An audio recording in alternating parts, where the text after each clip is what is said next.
ವಿಷಯ ಯಾವುದು ಅಂತ ನನಗೂ ಹೇಳ್ಬಾರ್ದ ಮಾವ.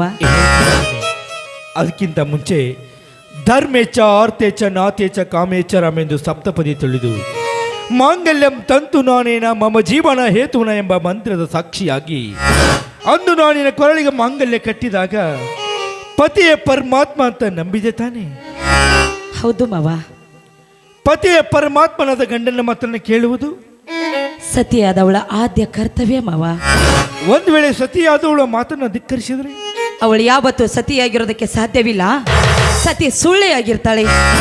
ಸತಿ ಸೂಳೆಯಾಗದೆ ನನ್ನ ಗಂಡ ಹೇಳುವ ಮಾತನ್ನ ಪಾಲಿಸ್ತೀನಿ ಅಂತ ಅಗ್ನಿ ಸಾಕ್ಷಿಯಾಗಿನ ಕಟ್ಟಿದ ಕೊರಳ ಮಂಗಲ್ಯದ ಮೇಲೆ ಪ್ರಮಾಣ ಮಾಡ್ತೀಯ?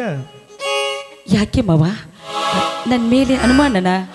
ಅನುಮಾನ ಅಲ್ಲ ಕಡೆ, ನನ್ನ ಮನಸ್ಸಿನ ಸಮಾಧಾನಕ್ಕೋಸ್ಕರ ಕೇಳ್ತಾ ಇದ್ದೀನಿ. ಪ್ರಮಾಣ ಮಾಡ್ತೀಯ?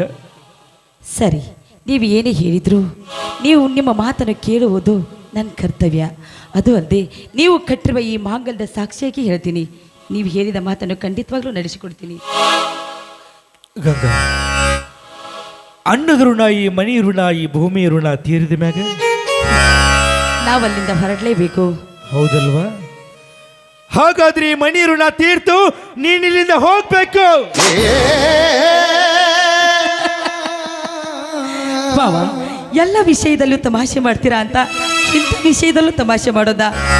ಇದು ತಮಾಷೆ ಅಲ್ಲ ಕಣೆ, ಸತ್ಯವಾಗ್ಲೂ ಹೇಳ್ತಾ ಇದ್ದೀನಿ. ಕೇವಲ ನಿಮ್ಮ ಮನೆ ಬಿಟ್ಟು ಹೋಗೋದಷ್ಟೇ ಅಲ್ಲ, ಅಗ್ನಿ ಸಾಕ್ಷಿಯಾಗಿ ನಾ ಕಟ್ಟಿದ ಕೊರಳ ಮಂಗಲ ಕಿತ್ತಿಕೊಡು.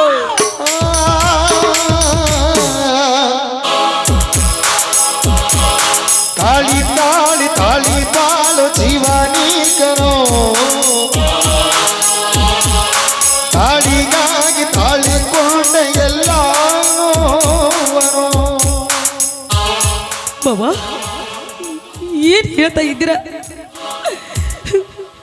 ನಾನು ನೀವು ಕಟ್ಟಿರುವ ಈ ಅಗ್ನಿ ಸಾಕ್ಷಿಯಾಗಿ ಮಾಂಗಲ್ಯವನ್ನು ಕಿತ್ತುಕೊಟ್ಟು ಈ ಮನೆಯಿಂದ ಹೊರಟು ಹೋಗ್ಬೇಕೆ?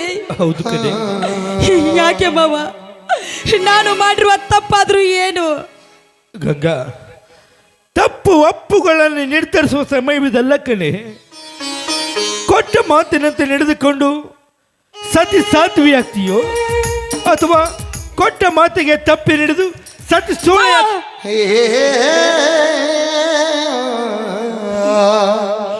ಮಾತಾಡಬೇಡಿ. ಮುಂದೆ ಯಾವ ಮಾತನ್ನು ಮಾತಾಡಬೇಡಿ ಮಾವ. ಯಾಕೆ ಮಾವ, ನಾನು ಮಾಡಿರುವ ತಪ್ಪಾದ್ರೂ ಏನು ಮಾವ? ನೋಡಿ, ನನಗೆ ಅಂತ ಇರೋದಕ್ಕೆ ಇಲ್ಲಿ ಯಾವ ಆಶ್ರಯನೂ ಇಲ್ಲ ಮಾವ. ಈ ಅನಾಥೆಗೆ ನೀವೇ ಈ ರೀತಿ ಮಾತಾಡಿದ್ರೆ ನಾನು ಎಲ್ಲಿಗಂತ ಹೋಗ್ಬೇಕು ಮಾವ? ದೇವರು ಬರಿದ ಮಾವ, ಈ ಅನಾಥೆಯನ್ನು ಈ ಮನೆಗೆ ಕರ್ಕೊಂಡು ಬಂದು ನನ್ನ ಮಾವ ನನ್ನ ಪ್ರೀತಿಯಿಂದ ಜೋಪಾನ ಮಾಡಿದ್ರು, ಪ್ರೀತಿಯ ವಾತ್ಸಲ್ಯ ನೀಡಿದ್ರು. ಆದ್ರೆ ಈ ಮನೆ ಬಿಟ್ಟು ನಾನು ಮುಂದೆ ದೂರ ಎಲ್ಲಿ ಹೋಗ್ಬಾರ್ದು. ನನ್ನನ್ನು ಈ ಮನೆಯ ಸೊಸೆಯನ್ನಾಗಿ ಮಾಡಿಕೊಂಡ್ರು. ಆದ್ರೆ ಈಗ ಮನೆ ಬಿಟ್ಟು ಹೊರಟು ಹೋಗು ಅಂತ ಹೇಳ್ತಾ ಇದ್ದೀರಲ್ಲ, ಹೊರಟು ಹೋಗು ಅಂದ್ರೆ ನಾನು ಎಲ್ಲಿಗಂತ ಹೋಗ್ಲಿ ಮಾವ? ಎಲ್ಲಿಗಂತ? ಆದರೂ ಯಾರಿಗೋ ಆಯ್ತು, ಈ ಅನಾಥೆ ಹೋಗ್ತೀನಿ. ಅದು ಎಲ್ಲಿಗೆ ಅಂತ ಗೊತ್ತಾ? ಒಂದು ಹೆಣ್ಣಿಗೆ ಇರುವುದು ಆಸರೆ ಒಂದು ಗಂಡನ ಮನೆ, ಇನ್ನೊಂದು ತವರು ಮನೆ. ಈ ಅನಾಥೆಗೆ ತವರು ಮನೆ ಅಂದ್ರೆ ಏನು ಅಂತಾನೆ ಗೊತ್ತಿಲ್ಲ. ದೇವರು ಬರಿದ ಹೋಗ್ತೀನಿ ಮಾವ. ಅದು ಎಲ್ಲಿಗೆ ಗೊತ್ತಾ? ಸ್ಮಶಾನ. ಒಬ್ಬರನಂದು ಒಬ್ಬರಿಗುಂಟು ಎಂಬುವ ಮಾತುಗಳುಂಟು. ಈ ಅನಾಥೆಗೆ ಇರುವುದು ಸ್ಮಶಾನ. ಆದರೂ ಯಾರಿಗೂ ಯಾರದೋ ನಂಟು. ಬಾವ, ನಿಮ್ಮಲ್ಲಿ ನಾನು ಒಂದೇ ಒಂದು ಮಾತನ್ನು ಕೇಳಿಕೊಳ್ತೀನಿ.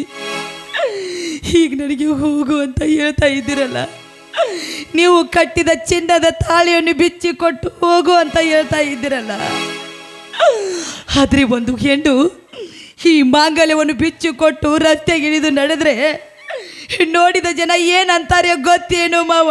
ಕೇವಲ ತಾಳಿಯ ಇವಳೊಬ್ಳು ಗಂಡ ಬಿಟ್ಟ ಗಯ್ಯಾಳಿ ಇರಬಹುದು ಅಥವಾ ಸುಳ್ಳೆ ಇರಬಹುದು ಅಂತ ಚುಚ್ಚಿ ಚುಚ್ಚಿ ಮಾತಾಡ್ತಾರೆ. ಕೇವಲ ತಾಳಿಯ ಕಟ್ಟಿದ ಕಾರರ. ಮಾವ, ನಾನು ನಿಮಗೆ ಬೇಡದೆ ಇರಬಹುದು, ಆದರೆ ಈ ನನ್ನ ಜೀವ ಇರುವವರೆಗೂ ನೀವೇ ನನ್ನ ಗಂಡ ಮಾವ, ನೀವೇ ನನ್ನ ಸರಣಿ ಕೊನೆ ತನಕ. ಮಾವ ಹೋಗು ಅಂತ ಹೇಳ್ತಾ ಇದ್ದೀರಲ್ಲ, ಹೋಗ್ತೀನಿ, ಆದರೆ ನಂದು ಒಂದೇ ಒಂದು ಮಾತನ್ನು ನಡೆಸಿಕೊಡ್ತೀರಾ ಮಾವ? ಕೇಳು ಗಂಗಾ, ಅದು ಯಾವ ಮಾತಂತ ಕೇಳು, ನಾನು ಖಂಡಿತವಾಗ್ಲೂ ನಡೆಸಿಕೊಡ್ತೀನಿ. ಆದರೆ ನೀವು ಕಟ್ಟಿದ ಚಿನ್ನದ ತಾಳಿಯ ಮೇಲೆ ನಾನು ಯಾವತ್ತೂ ಆಸೆ ಪಟ್ಟಿಲ್ಲ ಮಾವ. ಈ ಚಿನ್ನದ ತಾಳಿಯನ್ನು ಬಿಚ್ಚಿಕೊಡ್ತೀನಿ, ಆದರೆ ನನ್ನ ಕೊರಳಿಗೆ ಒಂದೇ ಒಂದು ಅರಿಶಿಂದ ಕೊಂಬವನ್ನು ಕಟ್ಟಿ ಕಳಿಸ್ತೀರ. ಸತಿಯಾದವಳೇ ಅತಿಯಾದಾಗ ನೋಯದ ಮುಕ್ತನ ಹೃದಯ, ನಿರ್ಮಲ ಪ್ರೀತಿಗೂ ಆಗು ಇಲ್ಲಿ